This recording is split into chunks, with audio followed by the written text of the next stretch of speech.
The French president has promulgated his pension reform into law. The move comes just hours after the court cleared Emmanuel Macron to raise the retirement age. There are widespread protests across France and Macron's ratings are in tatters. But the president has pushed ahead with his reform plan and signed it into law. The law was published in the country's official journal early on Saturday.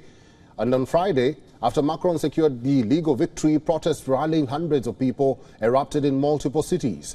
Bikes, e-scooters and garbage were set on fire in the capital, Paris. Protests erupted in other cities as well, including in Marseille and Toulouse. In Lyon, police used tear gas to disperse demonstrators.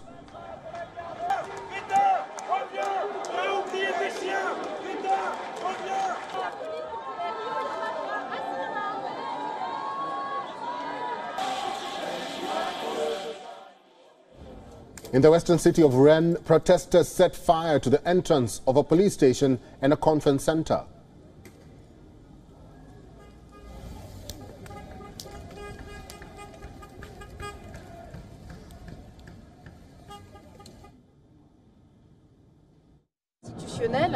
Et pour moi, aujourd'hui, c'est le summum de la claque mise au peuple face à des décisions qui ne sont plus que des décisions autocratiques et qui ne reflètent plus du tout la démocratie qui est censée être en France aujourd'hui.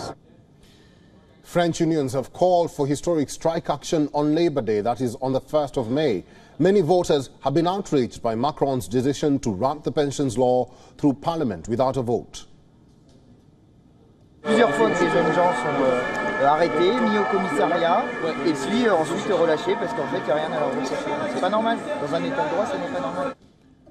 France lags behind most of its European neighbours, many of which have hiked the retirement age to 65 or above. However, critics say they penalise women and unskilled workers who started their careers early and undercut the right to a long retirement. Macron has called the change necessary to avoid annual pension deficits forecast have predicted to hit $14.8 billion by the year 2030.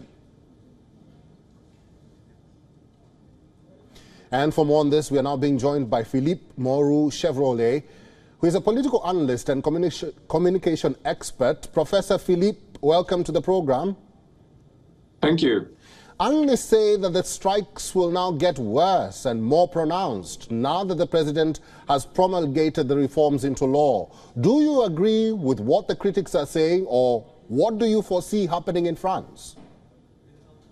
And we are now in a democratic problem. That's the first time in our recent history that a law has been passed without any debate in the parliament. And the reaction of the people was very much against that, more than against the reform itself. And what we can expect is a low-intensity social movement that can spread for weeks or months with eruptions of violence at some points and a completely blocked situation, politically speaking. There was one last exit that could have been provided by the Supreme Court, the Constitutional Court here in Paris. They didn't act on it. They didn't take that chance to, reassess the law, maybe allow it to pass in the parliament. And they just decided that it was okay. So we are now in the middle of deep, deep crisis. Philippe, there was so much hope on the Council. With this decision, do you think the Constitutional Council has rescued France from the pension impasse, or has it made the situation even worse? I think he didn't realize, he didn't realize what was really at stake, and I think he didn't act according to that. He could have pacified the whole situation by declaring that the law was unconstitutional and maybe force it to be discussed at the parliament. That would have been the wise way. And I guess the population would have felt that there was checks and balances in place, and the democratic problem was not that, so that's huge, that acute. He didn't do that, and he made a very political decision that was not really unexpected because we knew it was coming, but we all the observers had a little hope that maybe there was a space for, taking into consideration the very tense political situation in which we are, and that we had hoped that maybe the Constitutional Court would, decide that it was up to it to act and to try to force people on both sides to enter into a dialogue.